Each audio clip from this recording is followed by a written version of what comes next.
I'm real pleased to be here and real pleased to be part of this. You want me to stand up? Real pleased to be part of this event tonight. I just want to say a few words of introduction, and then the way we're planning for this event to unfold tonight is to go right down a murderer's row of writers, and without pausing for long between each. Let each do a 15 to 18 minute reading or talk, and then open things up to hopefully a lively, freewheeling, and overflowing discussion for the remainder of our time. And so we'll start that in just a minute. But let me just say a few things.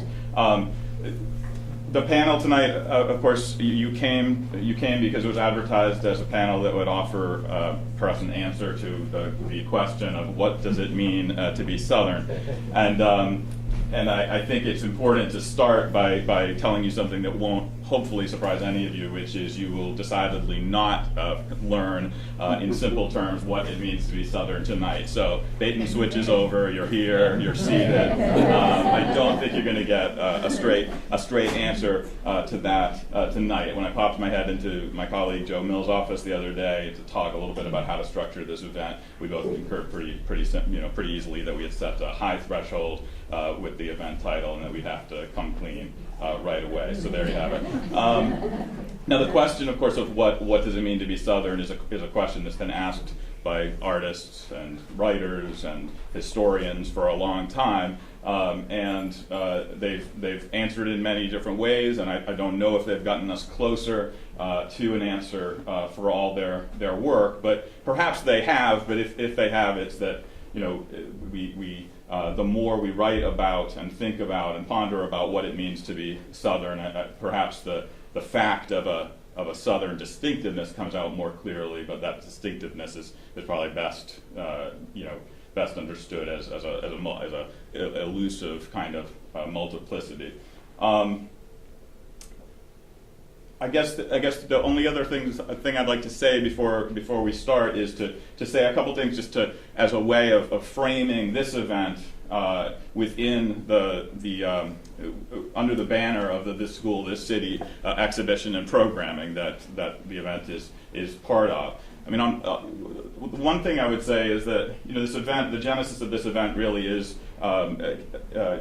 with Joe Mills, who approached the museum about maybe doing a reading here, and we quickly unfolded it into the programming series for the School, the City. And I think it's real fitting that we've done that, because one of the stories that we tried to tell with this exhibition here is to talk about and tell the story of how not only this city has nurtured the School of the Arts into being, but also how the School of the Arts has returned the favor and has contributed to the growth of the city over time. And I think the best and most profound way that the School of the Arts does that is by running human experience through the prism of art and leveraging conversation in that way. And I think Joe is a signature figure, a notable figure in terms of folks who work at the school and who use their art to spark lively conversations, and I think that's truer than ever now with his current work, which takes a remarkable personal turn and puts his family and family life on a stage for a new kind of consideration, and I'm sure that will feature in his readings and in the discussion tonight.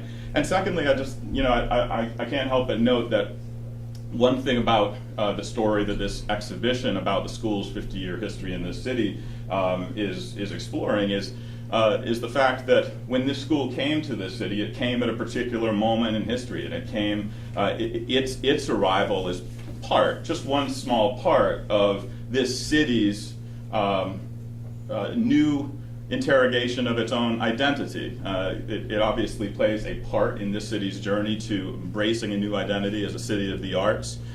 But it was just one small part of a new interrogation of Winston-Salem identity and Winston-Salem's identity as a Southern city. It's worth mentioning that when the School of the Arts opened its doors in September of 1965, it did so exactly 1 month after the Voting Rights Act had passed. I mean, that's the moment in which it opened. And of course, that moment when you have the Civil Rights Act and then the Voting Rights Act of 64 and then the Voting Rights Act of 65, this was at least purportedly finishing the unfinished business of Reconstruction, and that moment in the history of the South set forth a new wave of self-reflection about what would be the South's distinctiveness going forward if, in fact, it had finally been embraced back into the nation. And it's really in the 50 years since that the Southern self-reflectiveness in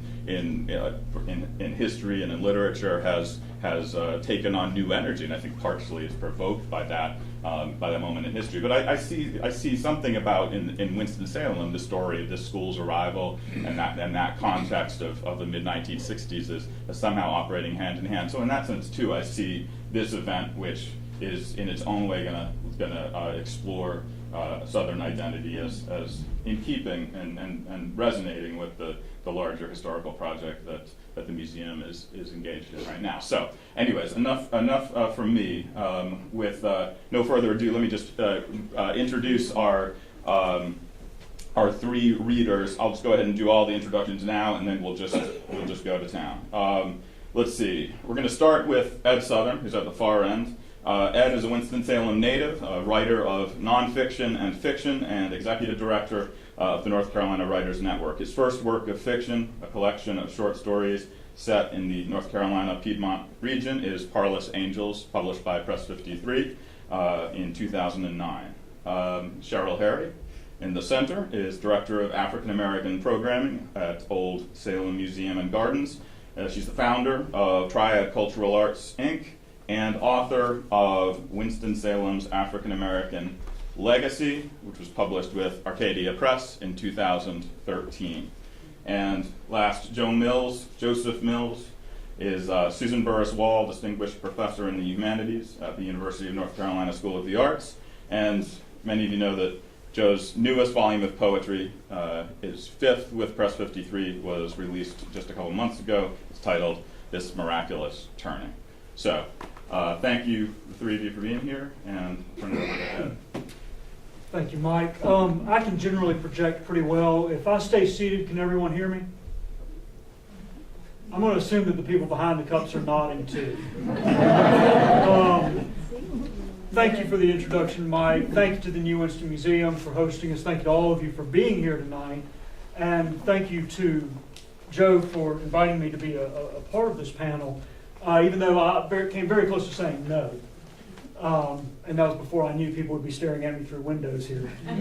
Part of the reason that I hesitated was when you have my name, to participate in a panel like this just seems to be inviting a lot of the puns and bad jokes that I've been hearing all my life.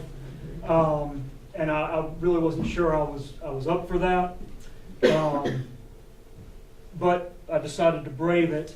The other reason that I hesitated was the nature of this question that we're asking tonight. What does it mean to be Southern? Perhaps because of my name and because my Southernness I couldn't escape from it even if I wanted to. I've spent a lot of time reading about and thinking about the South and what it means to live in the South, what it means to be Southern, both now and in the past. I'm a member of a family whose roots go back in America in the South for 395 years, and whose roots in Northwest North Carolina go back to the 1700s. I've read and I've written books on the topic of the South's history, the South's culture. I've lived in the South practically my entire life. And given all that, I feel that I can say with some confidence when you ask me, what does it mean to be Southern? I don't know. It was John Shelton Reed who put forward the notion that the South is as much an idea as a place, but what I seem to find more and more is that the borders, the boundaries of that idea are as porous and as fluid as the boundaries of the place. And you'll be surprised, things that you think of as being particularly Southern, how the unexpected places that they might pop up as you travel or as you read or as you talk to people. I'm going to try to kind of hurry through my reading because I really want to hear what Cheryl and Joseph have to say, and then I really want us to get into the discussion. I'm first going to read a brief excerpt from my book, The Jamestown Adventure, that came out in 2004. This is a collection of first-hand accounts about the Jamestown colony in Virginia, where, for most practical purposes, the story of English America began. And by coincidence, fate, what have you, it began in what became the southern United States. Trying to think if there's any more introduction I need to give than that. The passage that I'm going to read comes from a letter that the Virginia Company, I'm sorry, let me back up a step. I got interested in Jamestown because I found out, almost by accident, that the first Southern to come to this country landed at Jamestown in 1619. And I began looking into that, and I began reading more and more about the Jamestown colony. And as a native North Carolinian, Jamestown always sort of gets short shrift in the history classes. You hear a lot about the Lost Colony, and you know the names of Walter Raleigh and Virginia Dare and John White, and Jamestown is tacked on almost as a coda, like, you know, the Lost Colony was lost. And then in 1607, they landed at Jamestown, became the first permanent English colony in America. Thomas Jefferson wrote the Declaration of Independence. We beat the British, we beat the Nazis, and here we are. And the more I read about it, the more I found how tenuous the foothold was at Jamestown. And the more interested I became in that history. And the more I learned how so many of the patterns that we still see today began at Jamestown. What I'm going to read to you, first from a letter sent by the Virginia Company, which funded the Jamestown adventure, to the Lord Mayor of London, proposing a novel scheme to keep the population of this new colony going. I'm going to read a bit from my introduction to this passage, and then I'm going to read just a couple paragraphs from the passage. Much has been made about early Virginia being top-heavy with nobles and gentlemen, at the expense of the farmers and laborers who could have kept the colonists sufficiently fed and sheltered. Ivor Noel Hume points out that this is a misconception. Not only were most of the commoners not named on the passenger rolls and have therefore been overlooked by historians examining the makeup of the colony, but many of the colonists listed as gentlemen had only recently earned that legal distinction and probably lacked the refined sensibilities and manual incompetence that we associate with the term. Another common assumption about the bulk of Jamestown colonists is that they were the wretched of English society dumped upon the American wilderness. Documents such as this letter from the Council of Virginia do little to prove that assumption wrong. Roughly 4 out of every 5 colonists sent to Virginia died of disease, starvation, or Indian attack. Though Jamestown's first 2 women arrived with the second supply in 1608, only one of them was unmarried, not for long. And if Jamestown was going to stay populated, it needed a steady stream of immigrants, whether they came from the depths of Newgate Prison or not. To the Council of Virginia, their proposal to the Lord Mayor of London was completely sensible and mutually beneficial. Whereas the Lords of His Majesty's Council, commissioners for the subsidy, desirous to ease the city and suburbs of a swarm of unnecessary inmates, as a continual cause of dearth and famine, we have advised your lordship and your brethren in the case of state to make some voluntary contribution for their remove into this plantation of Virginia, which we understand you all seemeth to like, as an action pleasing to God and happy for this commonwealth. If by wards to the alderman and his deputy, to the perpetual good of that ward, or otherwise, as it shall please you and your brethren out of your better experience to direct, and if the inmate called before you and enjoined to remove shall allege that he hath not place to remove unto, but must lie in the streets, and being offered to go this journey, shall demand what may be their present maintenance, what may be their future hopes, It may please you to let them know that for the present they shall have meat, drink, and clothing, with a house, orchard, and garden for the meanest family, and a possession of land to them and their posterity, 100 acres for every man's person that hath a trade, or a body able to endure day labor, as much for his wife, as much for his child, that are of years to do service to the colony, with further particular reward, according to their particular merits and industry.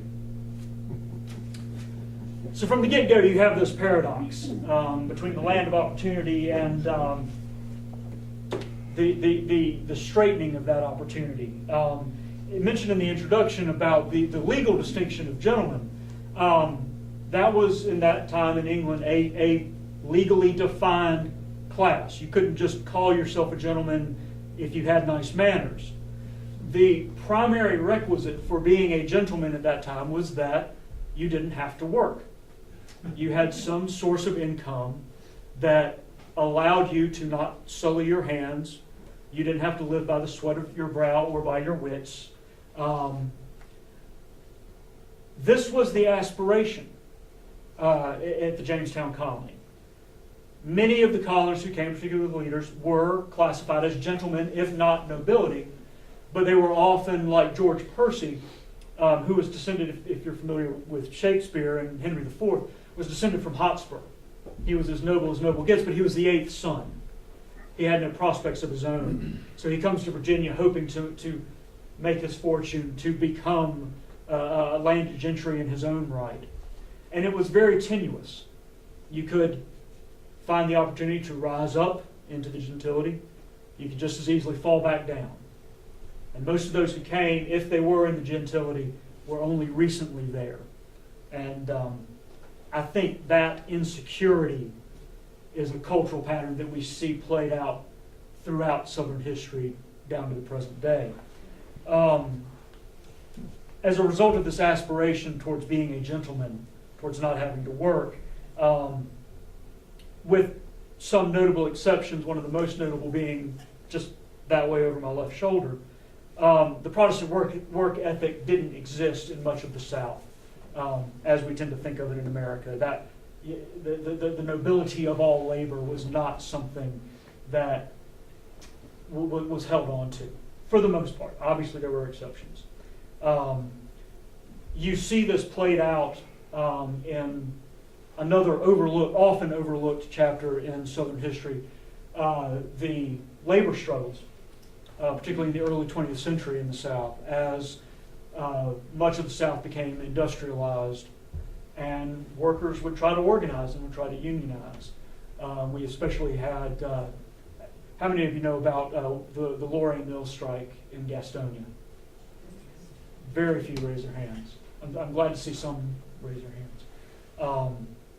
Speaking of a historical event that set patterns that would follow for decades to come. So I'm going to read you a little bit from a short story. This is the title story from my collection, Parlous Angels. This is fiction, but it was inspired by actual events.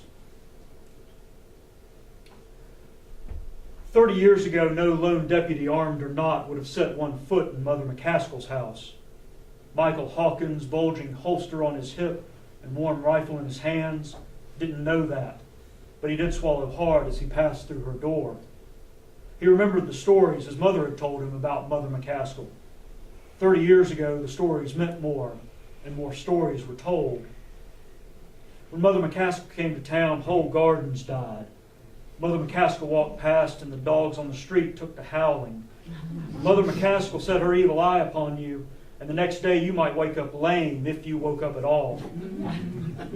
33 years ago, Mother McCaskill walked down out of the Blue Ridge, alongside of Mr. McCaskill, who already looked wrung out. Behind her trailed 13 children, some of whom were her own.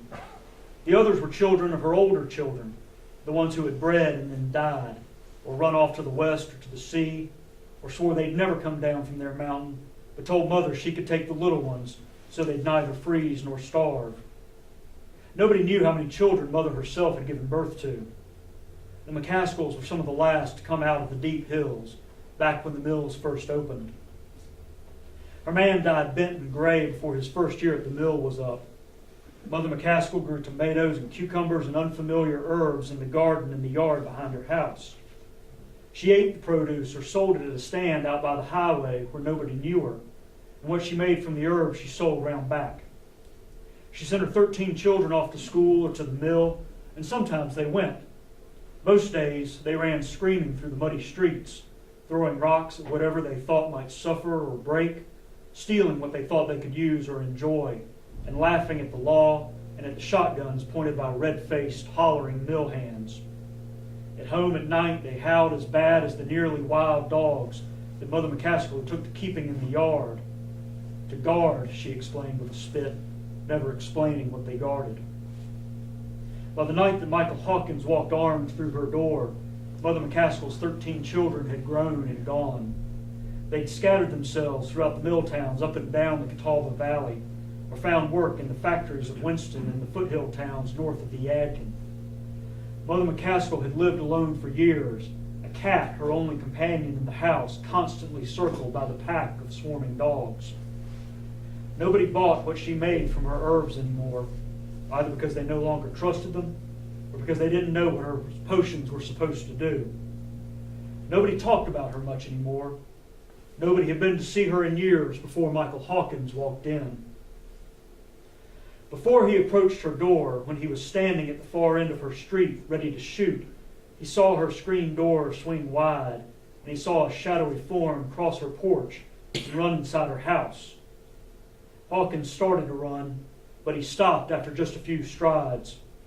He made himself walk slowly, looking from side to side, peering as far as he could see down the dark alleys between the row houses. He readied himself to shoot down an alleyway if he saw the slightest movement. Just a few minutes before that, Hawkins had drawn aim on the Yankee agitator at the front of the mob, and he had missed. He had watched as the crowd collapsed into a panic, falling into its center, boxed in by the wide blank brick of the mill they had marched to, and by the men now coming at them from the other three sides. Hawkins had aimed again while the Yankee agitator, his belt wrapped around his fist with the buckle hanging loose, swung that brass buckle at the mill workers he had been organizing and ran through the path he cleared. When the deputized men with their axe handles had charged into the mob, and then when Hawkins and the other deputies had opened fire from the shadows, all cares but survival had fallen aside. Fair wages and safety on the floor and shorter hours and fairer prices at the company store didn't matter anymore, not like the room to run did, not like shelter did. Bodies in the crowd fell, and they may have been shot and dead before they hit the ground, or they might have been clubbed or pushed and then killed, shattered by the crashing weight of all those feet. Some of the stronger men grabbed hold of a woman or a child and tried to shield them from the rush, and they made themselves good targets and were shot or hit over the head with a hickory axe handle. Some of the stronger men ran past or over anything that could not protect them. Clear of the crowd, the Yankee agitator had run as hard as he could down the street he'd just led the marchers up. Hawkins by then had fired twice more and missed both times, and had told the laughing deputies and the deputized men, "I said I got him," and had left the dark cover and run down the mill hill after the Yankee agitator. He had chased the Yankee shadow across the narrow avenues and narrower yards, over the chicken wire fences and past the darkened shacks where families huddled as far from windows as they could. He had chased the Yankee to the edge of the company town, where he'd seen the Yankee in the distance running into Mother McCaskill's, and he was chasing still when he walked, without knocking, through her door. Thank you.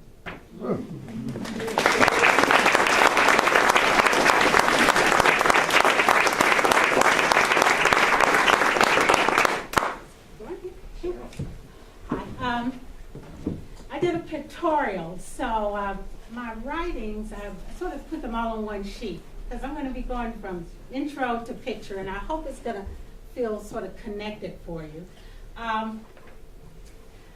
As a community historian, my pictorial is an earnest attempt to record the social and cultural history of African Americans in Winston-Salem from 1800 to 1998. Winston-Salem's African American legacy reflects our cultural property, our music, our art, our institutions, and our theology. It is a relational book full of images that will trigger poignant memories of a time gone by and provide inspiration for the future. When we think of Southern, I'm going to start with home. All right. One piece was called Home Sweet Home. The Happy Hill community was the first planned African American neighborhood in Winston-Salem. In May 1872, the Moravian Church laid out streets and lots on the former Schumann plantation to be sold to freed slaves for home ownership at the asking price of $10. Each lot was 100 feet wide and 200 feet long. The Moravians named this area Liberia.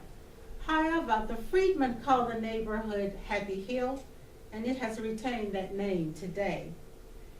Black neighborhoods grew during the late 1990s due to the tobacco factories in Winston.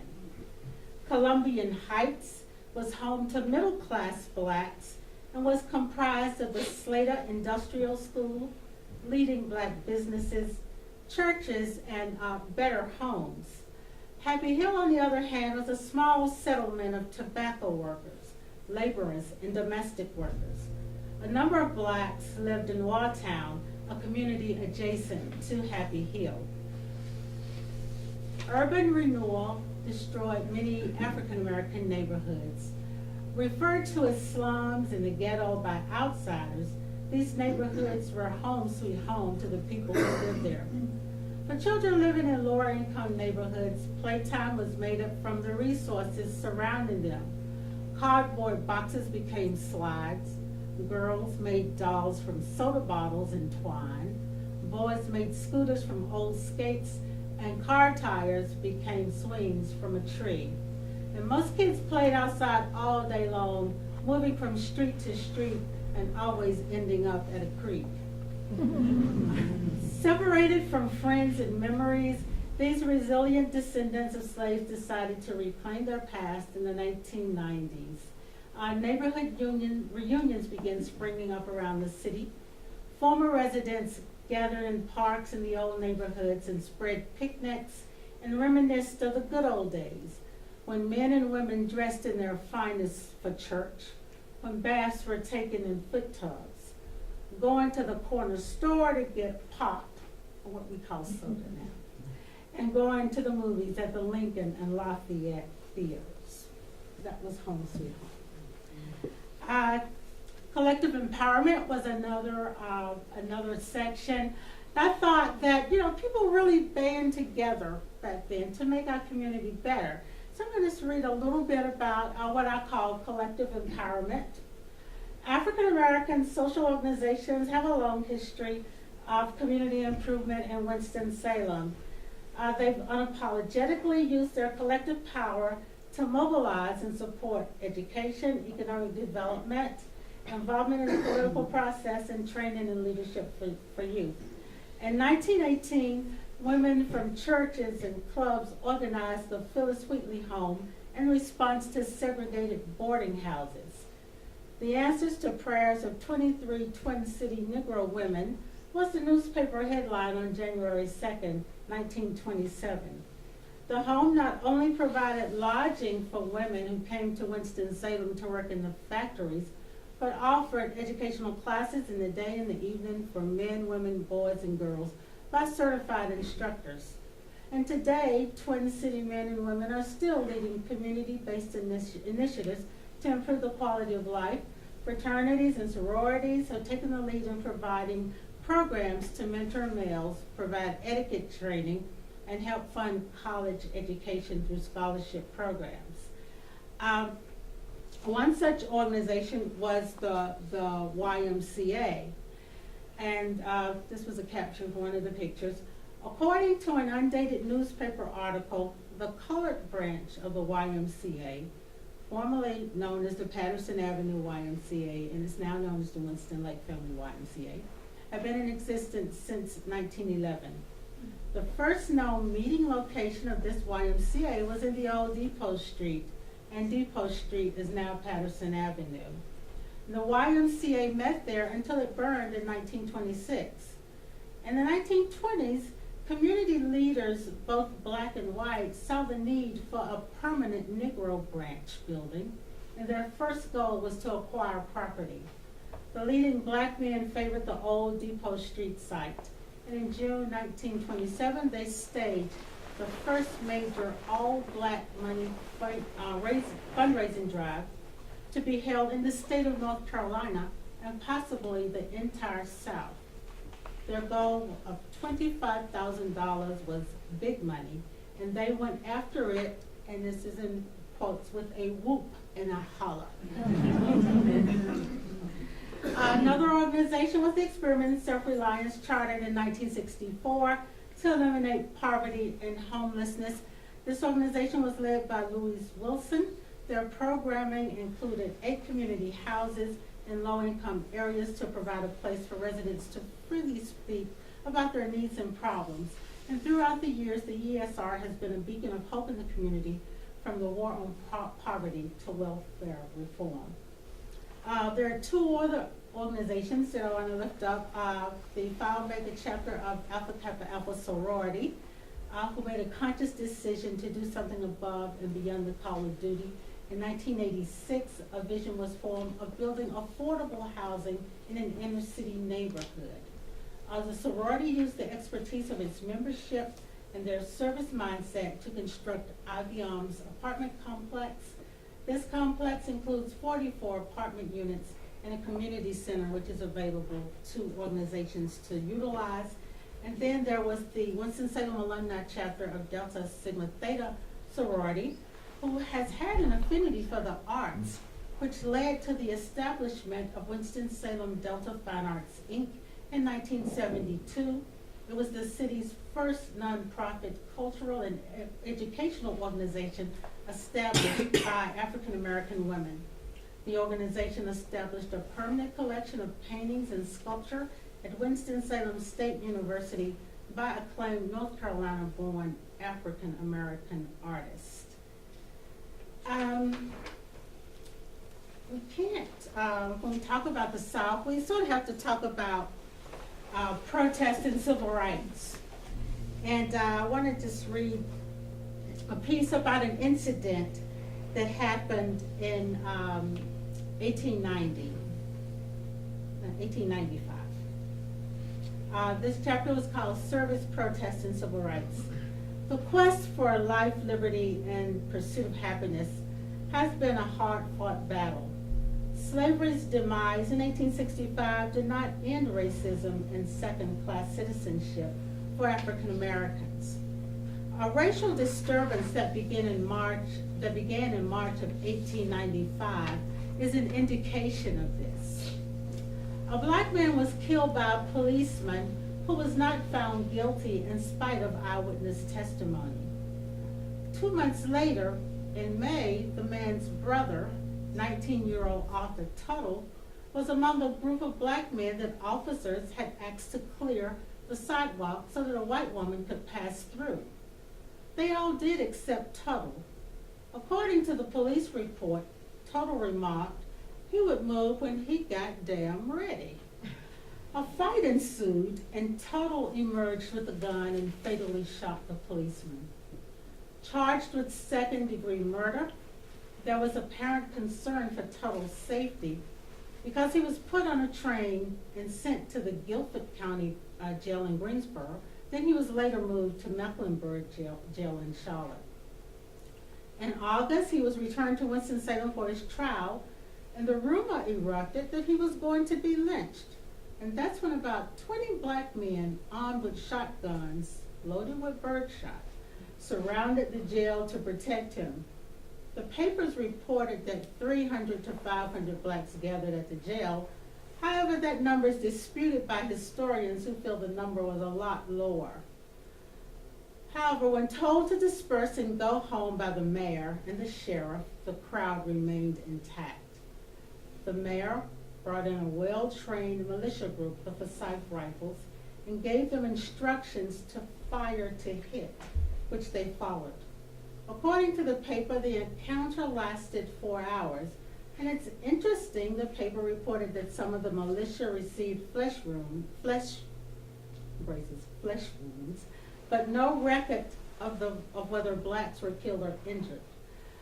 After all, Tuttle was sentenced to 2 years in prison, and it is thought that Tuttle had retaliated against the offer to vindicate his brother's death.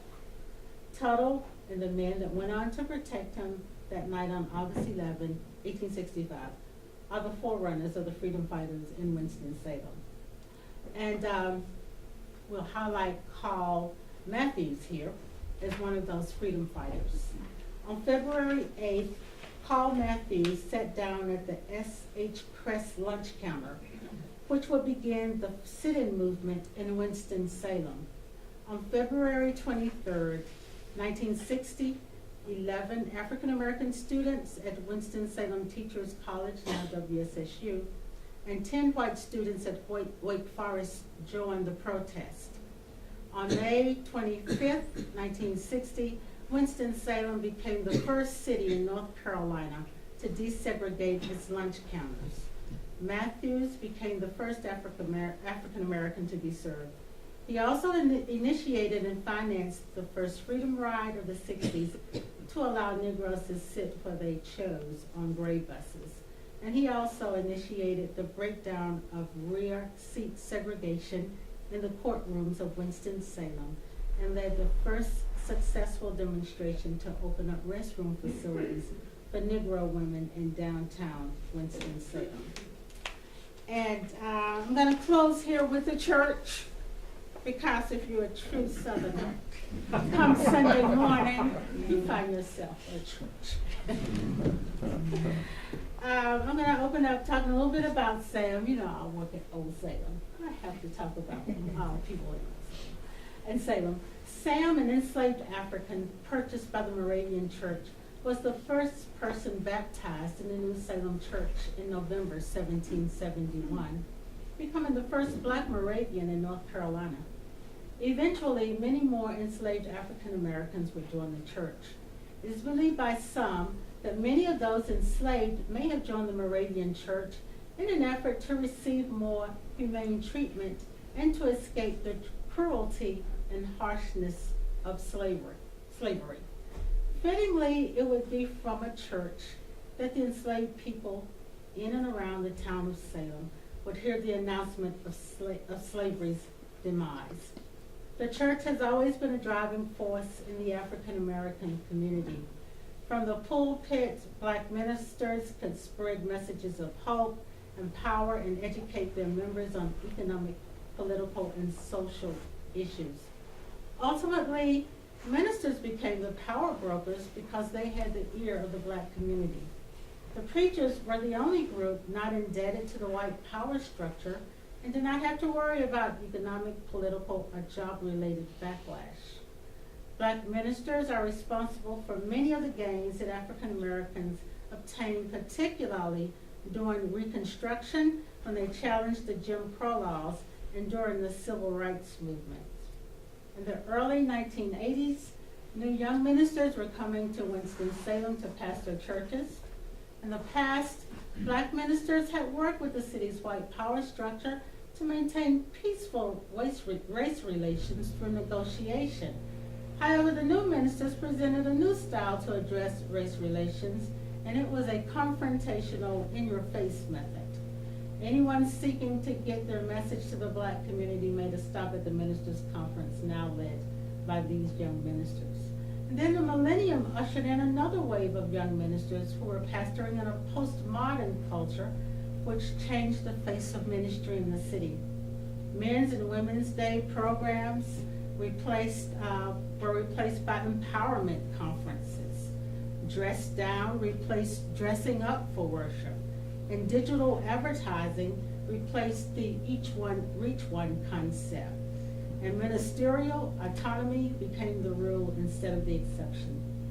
Always responding to the ever-changing times, the church remains the most formidable cultural institution in the African American community. Thank you.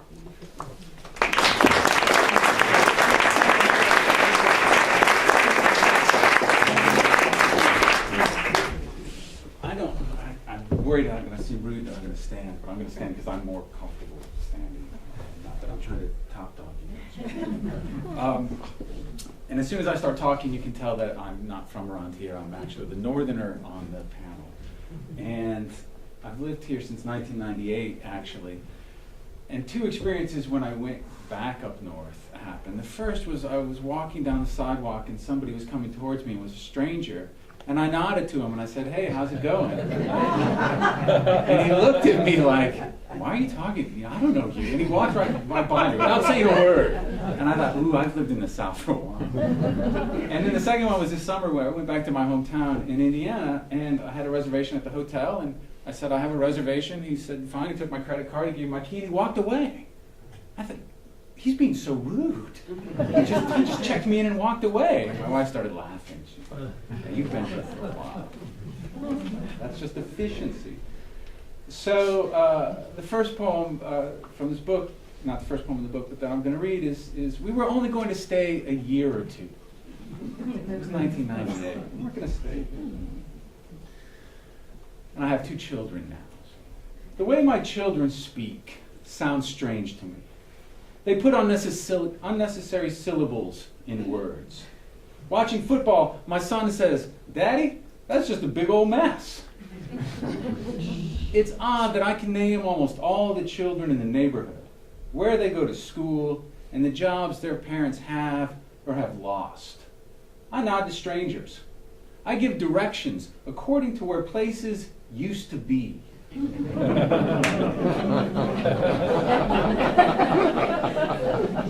I no longer think anything about taking the neighbor's garbage cans to the curb. This is how it happens. Roots grow or don't. In the spring, no one should bother asking dogwoods if they intended to flower. So, I'm a northerner raising born and bred southerners. If you see my family outside of the context of here, you will also immediately realize that I'm a white-looking northerner raising African-American born and bred southerners as we go around. So I'm going to read one poem because I've kind of scanned the audience. This isn't a poem that I would usually read. There's only one poem in this book that has a racial slur, but I'm going to read it because I think it sets up a lot of what will then follow. And it's called The Next Door Neighbor. As we unload the truck, she yells from a metal chair on her porch, "I seen him come and seen him go." And it's clear she expects to do both with us. Later at the housewarming, she says she learned to smoke upstairs in our bathroom 60 years ago, that the neighborhood has changed and things aren't the same, that she used to be a dance teacher, but she retired at the right time since her students had all started to listen to that nigger music. She says it'd be nice to have someone clean her gutters, and she looks at me. I agree. Yes, that certainly would be nice. When we adopt our daughter, she says the woman down the street asked why we couldn't get a white baby. But she thinks we've done a good thing and that the baby is lucky and will be blessed. And I want to say, fuck you, you racist old bat. Aren't you afraid what you'll hear from our house? I want to say we're not blessed or good people. But what I say is, we're the ones who are lucky. I say, I hope the late night crying isn't too loud. What I say is, it looks like rain. And one day we realize our daughter is gone. She's not in the house or the yard, and we find her on the neighbor's porch, chatting away. She's good company, the woman says. And from then on, each time our child goes outside, the woman yells from her chair, "Here comes Miss America!" She starts buying gifts at Food Lion, plastic toys and discounted candy that she brings over after church. She tells us, "You need to get that girl brothers and sisters. It's a terrible thing to grow old alone. A terrible thing." After her cat dies, she finally agrees to move into a home. And it's not long after that that the operations start. Once she gets someone to drive her by the house, but she's too weak to get out of the car. She tells us they probably mean well enough at her new place, but I miss my porch. I miss that beautiful girl of yours. It's not the same. Things aren't the same. So, when you're raising Southerners, you have experiences that will change you. I used to go to Gettysburg with my brother, and I knew what Gettysburg was. Gettysburg is one of these milestones in making America, America, you know, and we won, and then we went on to win the wars and all of this stuff. Well, when I went with my kids, and I'm checking out the Indiana monuments, my son says, "Daddy, where's the North Carolina monuments?" I don't know. Oh, they're over there on the other side of the battlefield where I've never gone before. And so we kind of go over there, and then he says, "Daddy, where would I have been?" Oh, now we're getting really complicated as far as where you would have been. So there's a poem in here called The Unfinished Work, where I talk about that. And one of the things I've always thought about Gettysburg is what it would be like to grow up next to a historical site. Well, in fact, we're growing up next to Old Salem, which is this kind of historical site. And the middle section of this book is called Walking My Children Through Graveyards, because a lot of times I'll take them over there, and we will walk around. And so essentially how the poems work is I'll write one poem about Old Salem and one poem about my kids and one poem about Old Salem and one poem about my kids as I go through this book. But the first one in the series is called The Music of the Land. And I did a lot of kind of reading about Moravians and things like that. When the Moravian brethren first arrived, staying in an abandoned cabin, they composed a hymn of thanksgiving, singing it to the accompaniment of wolves. The books and the histories emphasize the music, how someone made a trumpet from a branch, and the men sang as they cut down trees, how the Indians didn't attack Bethabara, sorry. I'm not from around here. So I'm trying to find a friend, and I'm looking for Fafftown. Stop to get directions. Sign with liver mush. Apparently, but the Indians didn't attack. Apparently put off by the strange musical sounds and how there isn't a breath of air in Salem that hasn't been blown through a horn at least once. And when we arrived, staying as well in a house already built, we too raised our voices, singing new music, and sometimes we made instruments from the materials we found. The son especially, adept at turning anything at hand into percussion. The world itself, to him, a drum. What wolves and natives have been kept at bay by the banging and the strange sounds inside our walls, or by our disconcerting answers to the constant, "Where do you go to church?" Because on Sundays, we go to the Church of Lowe's. This old house needing repair, renovation, and reconstruction. And sometimes as we pound and mulch, we hear church bells from Old Salem. And some years, on Easter morning, when a band plays at God's Acre at dawn, trumpeting the news, "The Lord has risen," we wake up, imagining we have heard it. So, as we walk around Old Salem, and you read the kind of monuments and things there that are interesting to me, you notice the dates and you start to put the dates together. And this poem is called For Unknown Reasons. And there's a historical marker at the Old Salem African American Cemetery. And the cemetery itself existed from 1815 to 1859. And the marker says, "For unknown reasons, in 1913, the gravestones in this cemetery were pulled up and the churchyard was landscaped." So they took the African American cemetery and they pulled out all the stones and they landscaped over it. In 1815, the brethren decided to segregate the graveyards, no longer allowing Negroes to be buried in God's Acre, no longer considering all equal after death, no longer believing in the potential brotherhood of man. Right before the Civil War, the cemetery was closed. And 50 years later, erased. Then in 1952, Old Salem Incorporated was chartered and the churchyard was relocated miles away with the encouragement of the white church leadership. Put the dates together, and you have a timeline of the pushing away of blackness, making clear those unknown reasons. And now, you can stand on a hill overlooking a reconstructed church building, and what you hear may not be music, or the voice of the Union chaplain reading the Emancipation Proclamation to a congregation of slaves, or even the line from Easy Rider, "We blew it," the repeating refrain of America and its lost opportunities. What you hear may be the bones of brothers and sisters, buried and bulldozed, but still here.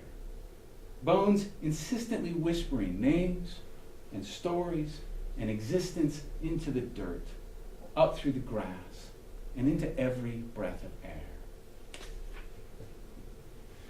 And the church has been reconstructed. So this is called simple architecture.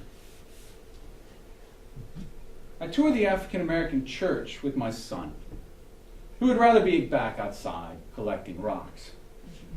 The guide points out that the architecture is simple, to keep people's mind on God. And I remember reading how Moravian hymns were composed so everyone could sing them.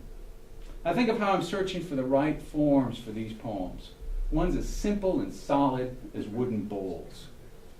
Then my son tugs my hand and asks, "Daddy, do you like church?" I try not to lie to my kids, so I say, "No, not really." And he says, "Good," thinking this means we'll be done soon. The guide explains changes to the building and mentions the beautification project that landscaped over the churchyard graves a century ago, as if it was just a misguided attempt to make the town a little more picturesque. After the tour, I look at the wall outside that lists 181 names that have been separated from the bodies, as my son returns to gathering rocks. He will give these to his mother, not thinking to tell her about the church or the cemetery. He'll say, "I pet a black cat," and "We had donuts." Later he'll cry when he thinks the stones have been lost. His mother will assure him they're in a beautiful bowl on her desk, and I'll debate whether to tell her how he found them on the grave sites of children, ones whose names have been lost, so each marker now says simply "child." And this is only known because of the size of the bones. I will debate whether to write any of this, afraid of what I'm bulldozing, afraid of what I'm beautifying, afraid I don't fully understand the ground that I'm building upon, and that I don't know what is ours and should remain unspoken, and what is ours and must be said. So one of the things I'm doing is I'm kind of working the poems, one of Old Salem, one of my family, one of Old Salem, is I'm hoping that after a while the poems will start to resonate together. And words like landscaping tend to then have a different kind of connotation as you go. So this next poem here is called Landscaping. And it's about the next door neighbor, the woman I read earlier. After the next door neighbor dies, the house's new owner hires a crew to fill in the concrete backyard pool that's been empty for several decades. But before they do, they throw in pipes, metal porch furniture, screens, rags, boxes of mason jars, paint cans, tools, trash from a shed and the shed itself. Tires, tiles, azalea bushes that she grew with cuttings from her father's grave. Then they bulldoze the yard level and roll out the sod. All afternoon, my children stand silent at the fence, watching, fascinated and apprehensive. And I'll just read 3 more. It's weird to be raising a daughter who's much, much smarter than you. And there's one poem in here where she says, "Daddy, I just have 2 questions." I'm like, "Great, what are they?" She's like, "What was there before there was anything at all?" And what was really funny is I thought I could answer it. So I was like, "Oh, there was meadows and leaves and trees." And she's like, "No, before there was anything at all, what was there?" And I was like, "Give me your second question." She says, "Where do we go when we die?" I'm like, "Oh, man." So I'm going to read a poem called Branded. On the way to the grocery, my daughter asks, "Daddy, does it hurt to be branded?" Since we've been talking about lemonade and whether the pink kind tastes different than the yellow, the question surprises me. Of course, I say. And she wants to know how I know, and how it's done, and why someone would do it to someone else. She's been reading the novel Chains, whose heroine gets branded on the cheek. So as we pass borders, Pier 1 imports, World Market, we talk about scars and hot metal, the small crescent burned into her calf by a car's exhaust pipe. We talk about how branding compares with tattooing and why people would do either, and the difference between being forced and choosing to do something. We talk about what you carry on your body for life, and what kind of a tattoo we would get, and whether we'd have a word or an image. We talk about how words from a story or a book or a classmate can scar and disfigure. We talk about if what you get on your body is different than what you get on your tombstone. And she asks, what can be written on bones? And we talk about archaeology and graves. And then suddenly she says, she thinks pink probably doesn't taste different, but the eye makes you think that it does. And I'll just read two more, and these are the last two in this section. This one is called Dixie, because of course I have to have one called Dixie.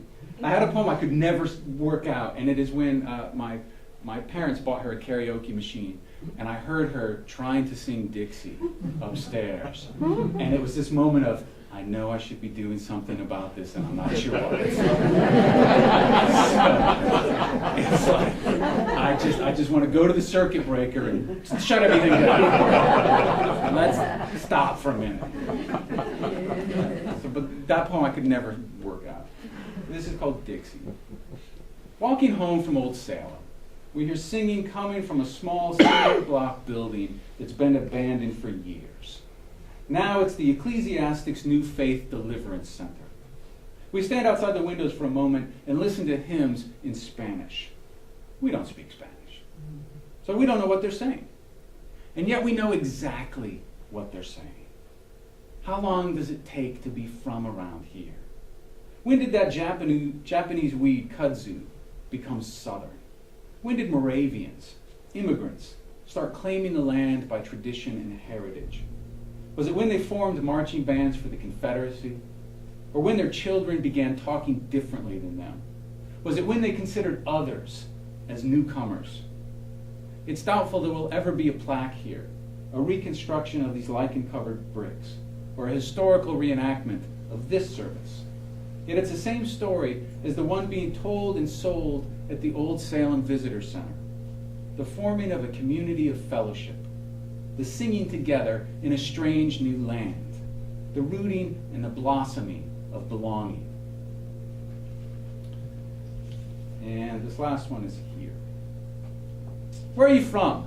My children are asked. Not because of how they talk or how they look, but how we look together. This unfamiliar form of family that we have put together. And when they answer here, North Carolina, the South, they're not believed. Africa, a classmate says. Your parents adopted you from there. No, my daughter explains, I was born in Charlotte. The girl continues to insist, no, somewhere in Africa.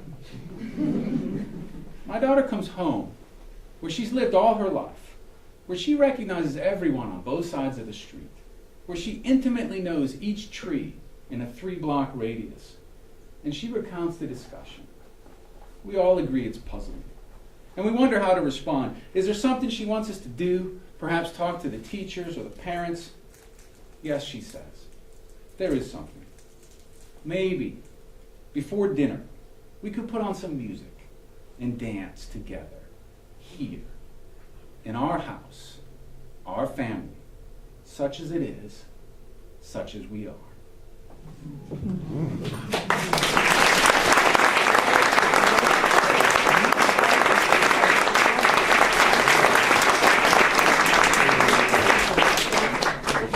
Thank you for that. I'm sure there are folks in the crowd who have questions or comments to make, and obviously I invite you all as well to engage each other as you like. So I'm not going to take up any more airspace with my own questions. I have a few. Let's take some questions from the audience. Great, there's punch. Mr. Southern, you alluded to the awful things that happened at Lorelei Mill. Your story is obviously set in that kind of situation. It might help others if you told us a little more about that uprising. I'm afraid my memory of a lot of the details has slipped. So if you or anyone else knows and can talk more about the Lorelei Mill strike, please feel free to jump in. But now I can't even remember the year. It was anyway, in late 1920s or 30s, there was a strike organized at the Lorelei Mill in Gaston County, North Carolina. Went on for several weeks, and to cut to the chase, was put down violently. Tremendous loss of life among the strikers. Some loss of life among the actual law enforcement and the what's the right word for it? Perhaps extra legal help that they had, which was then used as a justification for further retaliation against the strikers. And what to me is, I hate to say that this is more troubling than the actual loss of life, but to me what is in many ways the most troubling aspect of this was how quickly and completely it was hushed up afterwards. So that, I mean, when I ask about it, we're in a history museum dedicated to the history of a particular place in the South. And perhaps if we were in Gaston County, more people would know about it, but so very few raise their hands and are aware of this incident at all. I'm sorry that I can't tell the story better than this, but I do encourage all of you to find out more about it. I think the Lorelei Mill was one of the largest in North Carolina. This was not just a small thing. Yeah. It involved hundreds and hundreds. It attracted national attention at the Thousands. time. It was big news at the time, and then Elsewhere. yeah, all across the nation, people knew about this. And Well, we've covered up murders here. We have a good way of covering up, not just in other towns, but here too. and I'm so embarrassed by this. What was the name of the woman, the singer-songwriter? Does anyone know this? I'll have to look this up. You're talking about the one where they lock the doors? No. That's an Irish thing. Yeah. What was the makeup of the crowd? The workers? Mixed? Sorry, White? the Lorelei Mill strike? Yeah. Were they white, black, mixed? I believe they were mostly white, but I think there was. all white. Were They're they all all white. white? The textile factory wouldn't hire white. Okay. Okay. There was a remarkable. I mean, It was an anti-union Okay. reaction, yes. and we still have a few unions. You know, I think all of that is true, but it's not Southern. I mean, look at the Pullman strikes and look at the steel mill strikes. I mean, they gunned people down too. Ford strikes. Absolutely. I think what's interesting is that most people don't know about the labor struggles in the South. That's I think probably- it's been so completely hushed up, and then I see a lot of books that almost that sort of romanticize the old textile mill villages, which life may have been good in a lot of ways. And I'm not saying that it wasn't, but it was a very exploitative situation. I'm not being rude and checking Facebook. I'm looking up the name of this this woman who was again a nationally recognized singer-songwriter, writer and singer of protest songs in the midst of the Lorelei Mill strike. Sorry? Baez? No. This was before John Baez was even. I'm sorry. Next question. Is it normal somebody?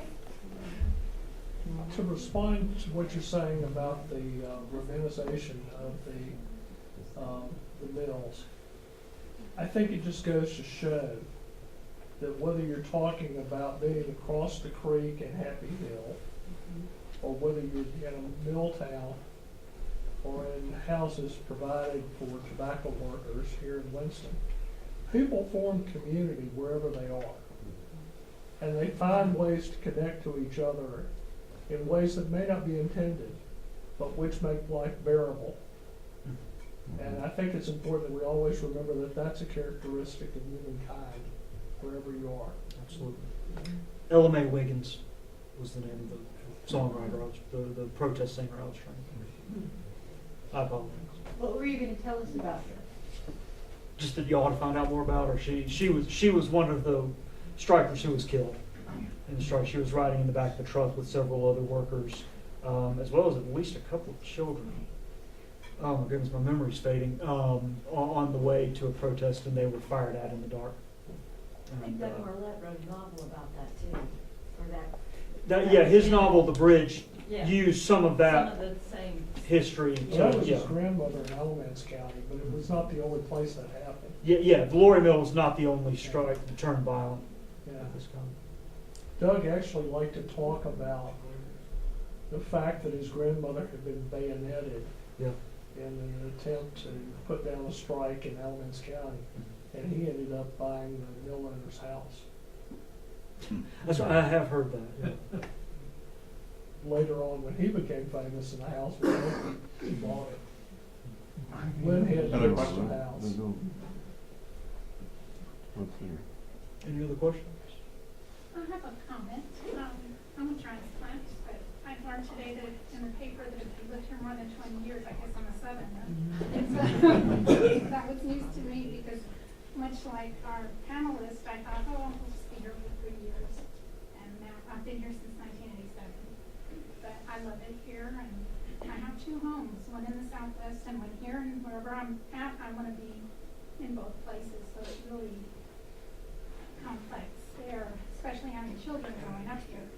But I reflected back, knowing that one of our panelists was here today, and I wanted to come and say hello and thank her, because when I first came here, it was her smiling face at me. Feel welcome here. I was a young mother, and I wanted to get out of my house and do something. And the Arts Council was where I headed, and knocked on the door, and Cheryl said, hey, what do you want to do? So it was the arts in the city that brings in people, and I love that. It's still going on. So thank you, Cheryl. I've got a question, kind of taking off on your introduction, because I'm a transplanted Yankee, and I spent 2 years though in Mississippi, Alabama, and Arkansas traveling extensively. And the one thing I took away from that experience was that Southern hospitality was highly overrated. It was quickly known that I was a Yankee any place I went, and you weren't pretty much welcomed. But anyway, I'm intrigued about, I'm totally into what you said about people looking each other in the eye and saying hello and starting up conversations. And I enjoy going to Lowe's, just to, as you walk through there and you say hello to everybody looks you in the eye. But that is true back, you go north of the Mason-Dixon line and nobody looks at anybody in the eye. Where did that come from? I don't know, but I do distinctly remember being here like that first year and being at Harris Teeter in the parking lot, and somebody said, well, I'll take your car back. And I was really suspicious. I was like, why? What do you want from me? I've had experience where you go to pump gas at the local station in Pofftown, where I live. It did take me a week to learn what the name of my hometown was. But by the time you're done pumping gas, the guy next to you, you're best friends. You know, it's just like, and they're talking about their relatives. I just find that really, really fascinating. It's, if I could interject, I mean, there's an image that was present in at least 2 of the readings, and and it somehow ties into what you're saying. The image of the front porch is a Southern classic image, you know, and it's an image that I think it often is maybe first conjures up the notion of hospitality as a place of ritualistic hospitality. But I think maybe speaking to your observation that, at least in your experience, that Southern hospitality isn't what it's cracked up to be, the front porch is also a place of checking each other out and putting eyes on each other, and at least exorcising whatever suspicions one might have, a ritualistic, vetting of each other. And I'm just kind of struck by that image of him going in the front porch, your neighbor inviting your daughter onto the front porch, and the complicated stuff that's happening there, and what a porch is for. But when I alluded to that wasn't a criticism of the South. It was more the uniqueness of this area, Winston-Salem in particular. That's what I was really alluding to, which is. I'm a transplant also, and. It's like a support group. We're trying to figure this out. But, my introduction to the South happened a long time ago, but I was given a book called The Mind of the South by W.J. Cash. Wake Forest college graduate of the old Wake Forest. Okay, and I read Faulkner and Eudora Welty and All the King's Men, and wondered what the hell was I getting into. And I just wonder, from our panelists, is there a piece of literature or historical or cultural writing that you think has mirrored your experience of being Southern? I found when reading The Mind of the South, I kept going, okay, because it's sort of like, that's where that comes from. Yeah. And it's just the constant sort of this thrill of recognition. So yeah, I'd say The Mind of the South was that book for me.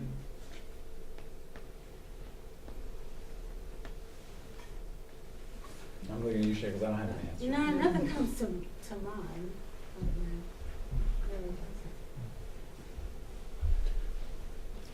There's a hand up over there. I would like to say two things. I was relocated here in 1981 from Louisville, Kentucky. And the thing that I could not get used to is when you say hello, they would say hey. I would say hey, I was thinking hello was hello for me, but hey was hello to them. And then another thing I could not get used to, when they said it was going to snow. Everybody goes to the grocery store. I did not understand it. But guess what? I go get milk and bread. If you're from Louisville, do you consider yourself from the South? I guess I don't. I don't know where I'm from. I don't know. I never thought about it. I guess, what would you say that would be? You think that would be from the South? Probably, yeah. I would say so. All I know about Louisville is good whiskey, pretty women, and good horses. And Muhammad Ali. Can I ask a question? How many of you here are transplants? Well, Southern with the transplant. It's almost like we're in Charlotte. Can I just ask a question? May we please have our Easter Monday back?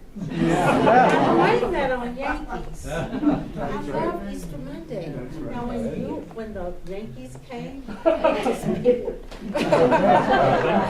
the banks had to stay open. The banks had to stay open. And I would just like to go back to the question about literature. I don't have a piece of literature that I think explains it to me, but in one of the poems that I mentioned, The Unfinished Work, there's that quote from Faulkner called From Intruders in the Dust. And he says, "For every Southern boy, 14 years old, not once, but whenever he wants it, there is the instance when it's still not 2 o'clock on that July afternoon in 1863, right before Pickett's charge." He's saying that you can get back there. And yet, when I read that, I immediately think, not for my Southern boy. He doesn't do that. And what I immediately realized when I got here is anything that I had read in literature, anything that I knew, that the South was much more complicated than that. And that their stories of identity were just all over the place in a really kind of wonderful way. And my wife and I, one of the first things we did when we arrived here is we wrote a guide to North Carolina's wineries. And that got us all over the place. But we would find out these fascinating stories. Like we interviewed this guy who grew up in the South at the turn of the century speaking Italian, because that's what you did in Valdez. Everybody spoke Italian. And in fact, down there, everybody spoke French. And there's all these, every time we would go into a place thinking, we know what it's like because we've seen a movie or we've seen what, it was nothing like that at all. Question over here. Well, it's an observation. When I moved here, I had a sales job, and I would go through a litany with each new customer. And the first thing was, who are your people? Trying to make a connection. What's your church? And who's your team?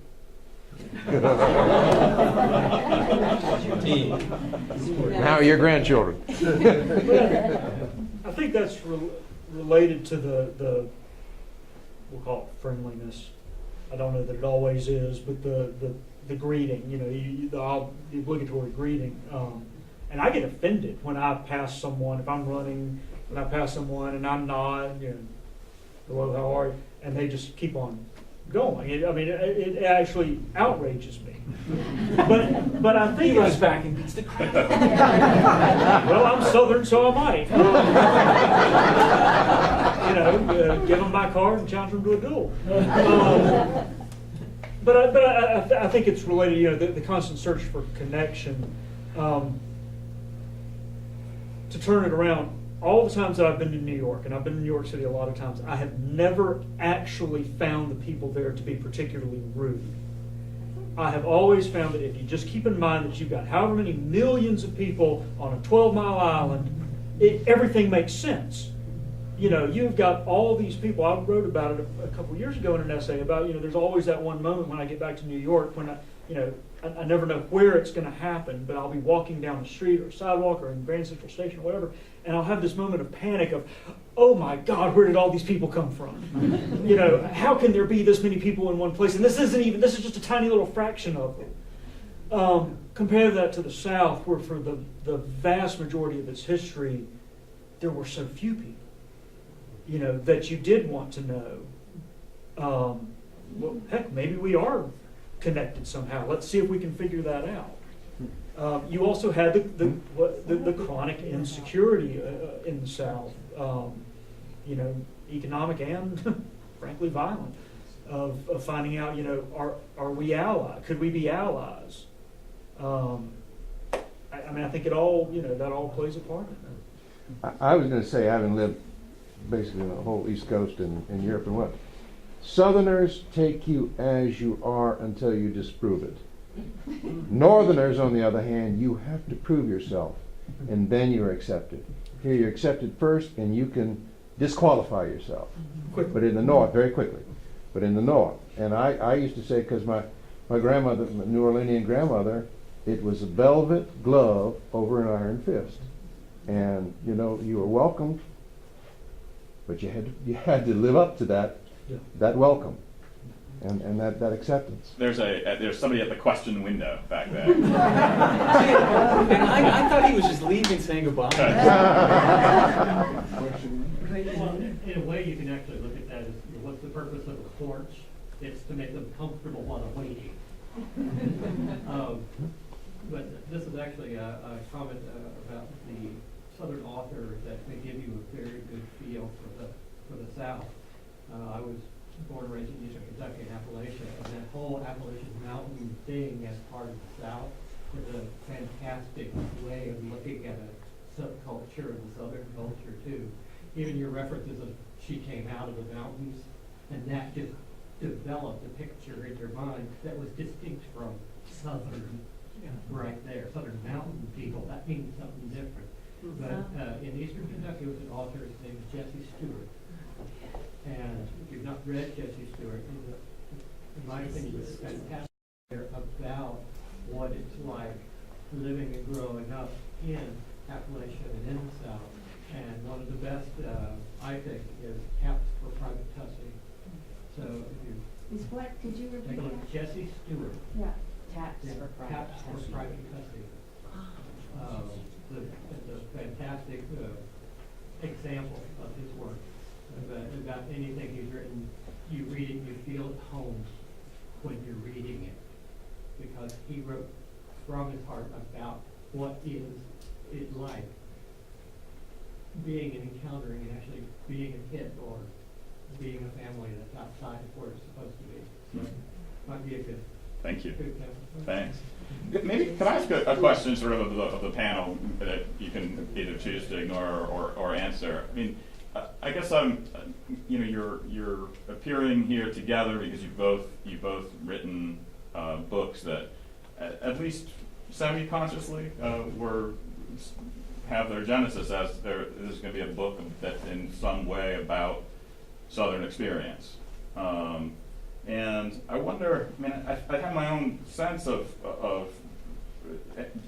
maybe the kind of sort of emotional place that these works come from, just based on my anecdotal readings of each of your works. But I wonder if maybe you could say each say a little bit more about sort of the how you came to your Southern project here. I don't know if there's. What do y'all want to start off with? Well, the way that came to mind is working at Old Salem. There was a lot of information about African Americans, more or less from about where they worked and where they went to church, but there was nothing about their social life, the culture, what they did when they weren't at work. And my purpose was really just to leave a document behind so that 200 years from now, people will know what we were doing, what our music was, what our art, where we went to church, what we did. So that was the impetus for this Southern piece. Were you surprised by anything that you found?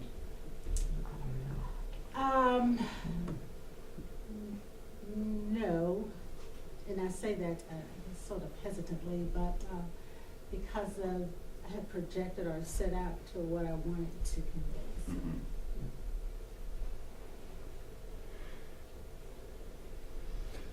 Mine is pretty simple of raising children, and this book is more personal in some ways than the other books, as I decided it was finally time to start writing about some of these things. But this is their home. This is where they're growing up. That last poem that I read, one of the things that upset my daughter as much as anything was trying to take away her Southernness. I'm born and bred here. This is where I grew up in Charlotte. I was born in Charlotte and I grew up here. And this realization that, you know, this skyline will be evocative for them when they leave and come back. It's like coming home in a way that it's not for me, and it never will be for me.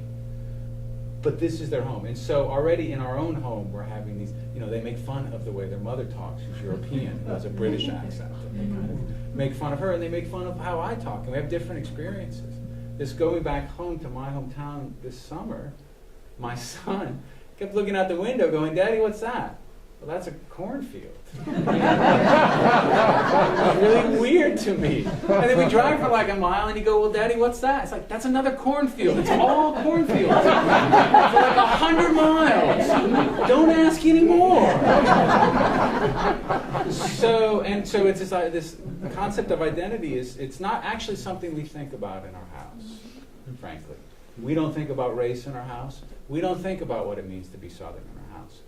But the minute we walk out the door, we're made to think about it. And we're made to think about it by how people treat us and how they look at us and how they bring it. I never thought of myself as a Northerner until I clearly outside of that situation. And so then it comes up all the time. And so that's why I started. Well, I need to start writing about these things. I don't want my children to grow up, read my poetry, and have never mentioned race. Have never mentioned it, because it's an issue. It's not the issue, but it's a very important issue. Yeah. My father says all the time, you are what you were when. He talks about the importance of you know, your own personal history and shaping who you become, and I also think, you know, the importance of history beyond just your own life and shaping who you are. I once heard an Irishman say that a writer is just a failed talker. And I always thought that was very true. In my case, I come from a family of great storytellers, you know, and I'm lousy. I am a dreadful storyteller. If I try to tell you just something interesting that's happened this morning, I will blow it. I will lose your interest in 10 seconds. Because 10 seconds into it, I'll think, no, that's not how I want to put it. Hold on. and I'm revising, and so that's why I prefer the page. Now, in terms of writing about the South, I don't have a choice. This is where I'm from. I'm almost the complete opposite of Joseph's approach, in that I am so deeply rooted here that if I am going to write anything at all, it would, even if it wasn't explicitly about the South, it would be about the South. I couldn't avoid it. Let me quickly follow up on that. You also, if anybody missed it in the introductions, Ed is also executive director of the North Carolina Writers Network, and so I think you have, as part of your job, sort of thinking about Southern writing from a bird's eye level. There's a line in the beginning of the story that you read that 30 years ago, stories meant more. I wonder if there's anything more to say about that line outside of the context of the story, and from your perspective as a observer of literary culture, the state of stories and storytelling and their meaning in the South here in 2014. What concerns me about a lot of the stories that I hear and see being told about the South is that, we're still telling stories, we're always going to tell stories, but I keep seeing what, for lack of a better term, I call the kitschification of Southern culture. It's sort of, and I love their food, and no offense, but it's like Cracker Barrel's taking over. and again, I if I'm on a long drive and I need to stop somewhere, I'd just as soon stop at a Cracker Barrel as anywhere else. But how many actual down-home family country-style restaurants have they driven out of business? And I'm not trying to get on a high horse about that, but I just see there's this sort of ersatz down-homeness that's being sort of commodified and pushed on us almost. That's not real. It's not, and I'm not trying to be all hung up about authenticity, but it's not, it's inauthentic, and it glosses over so much of the history. Why is barbecue such a big deal in North Carolina? Because pigs are cheap, and this was a really poor state for a really long time. Why is cornbread a Southern staple? Because corn is relatively cheap and cheap to grind. If you've ever read Gone with the Wind, cornbread is what they turn to after Sherman's come through, and they've got nothing. And so many of these Southern staples that you see that are becoming like fancy cuisine now, which is great. I'm not knocking that at all, but they're there's a whole history there that's getting glossed over, and that makes me. I don't know, it makes me kind of sad. I wish we could dig a little deeper or just know more of the history. We talked about the front porch earlier. That's an import from West Africa. That's an architectural feature. No one in the original Jamestown colony would have had the slightest idea what a front porch was. That was something that came, and what was the purpose of it? Well, originally the purpose of it was in the Low Country to catch those precious breezes coming off the ocean. You sat on the front porch because it was stifling in the house. I just wish that I don't know. I didn't mean to get on. Sorry, I kind of dropped the ball. See what I mean about being a failed poem? give me 7 days and plentiful legal pads, and I'll have something beautiful for you on this show. No question. No, I think that's a good point. I'm not a transplant. I'm from down east. I'm from Wilson, and it's you talk about barbecue. That's a religion there. Barker's barbecue is awesome, but I think that over time, we lose some of that southernness just because the nature of commodification of our country. So when I spend time with my father, who's 89, who grew up during the Depression, I really listened to his stories. And what brought this up was you talking about the porch. You know, he took me out to the home that was still standing where he grew up. He grew up a sharecropper in one of the homes that did. And they slept on the porch because it was too damn hot on the inside. And it's these experiences that growing up now, you're just not going to get. And those are like the Southern experiences that kind of we miss. Well, and they're not cushy experiences, but they're very real. They're very close to the earth, I think. I was going to allude to Joe's line about, you know, when did Kudzu become Southern? Maybe that's the direction that you're going. No, I was thinking of once my wife and I were drinking in a bar. And, you know, on the back of the bar was this big Confederate flag. And so we went up to the bartender and we said, "What's the deal with the flag?"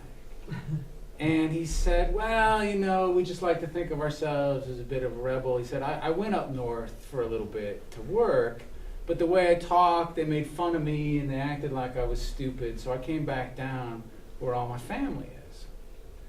And what's interesting to me about that is we were in a town called Bawdrip, which is in England. It's outside of Plymouth and Bath. But they had taken that flag and they had taken, it's a conversation you could have had somewhere else. But it becomes this kind of, you know, symbol that then becomes this commodity in an interesting way. To go back to the question of fiction, the book that most has struck me in the last several years is a book by Timothy Tyson called Blood Doesn't Sign My Name. I grew up in a very segregated, racist, violent northern city, and I read that book and I understood that book. And I knew exactly what was happening there. And I grew up, my brother was a minister, and so yes, that is set in the South, and it's a very specific thing that's happening there, but I understood that. I think we would be remiss without saying that now there are many Souths. There are regional differences within the South that are as profound as we might associate between North and South, or South and another part of the world. The deep South of New Orleans is very different from the Carolina Piedmont, which is different from the mountains, and so on and so forth. So what you're doing at a very local level about Salem and Winston-Salem is very important to defining South, because we're a collection of different places. And when you ask for literature that defines the South, it's hard to find one that does. There are a lot of Souths. There's a lot of very fine writers writing in the mountains, in the Appalachian tradition right now in North Carolina.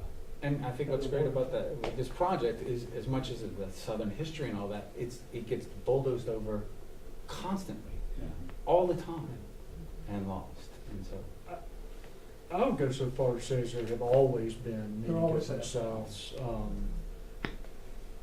It's so funny because my father is from Winston-Salem, my mother is from Charlotte, and I grew up hearing them talk about the differences between Winston-Salem and Charlotte, an hour and a half away. But I think those of us who have, if you have enough experience, know exactly what I'm talking about.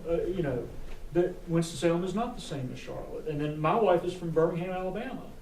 And, we joke all the time about the differences between North Carolina and Alabama. I mean, they're still the South. I mean, my goodness, New Orleans, a historian once said to me that New Orleans is not a southern city, though it's a Caribbean city. And Florida is not a southern state. South of Gainesville. I think we're approaching. We just passed about the hour and a half mark, so I think we're approaching the end. I think maybe I'll take one more question in a moment. Before I do that, let me just say thank you to our three panelists for being here and for sharing your work and for taking questions and discussing with us. I also want to mention before folks start to exit that I know, Ed, you have books for sale outside. Books for sale? Yes.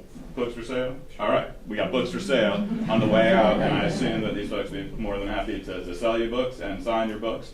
And so I hope you do that. Also, just to say, the museum has a one lovely piece of merchandise for sale, which is this soon to debut in the new library at UNCSA, this 18-foot long mural when it's at full scale by Nick Bragg called "This School, This City." We have beautiful posters out there as well for purchase, and Chris is going to gift a copy for each of our panelists. It's a small thank you for being here. So anyways, thank you. Somebody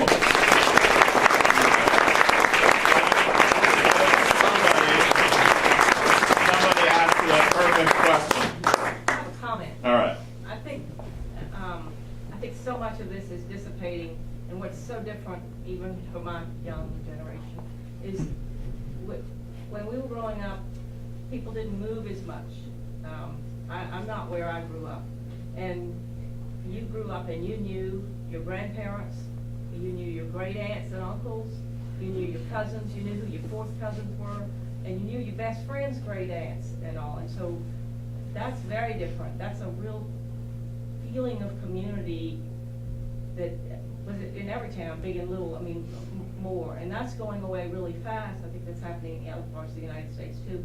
But also that means, my children, that generation, they're not hearing the number of family and community stories that I grew up hearing. And I think that's a huge difference, probably everywhere. And I think in my generation and the next generation, that's where a big gap has been, with people moving and not, going somewhere for the job, not living somewhere, because that's where they assume they're going to live. Well, thank you. Thank you. Great job.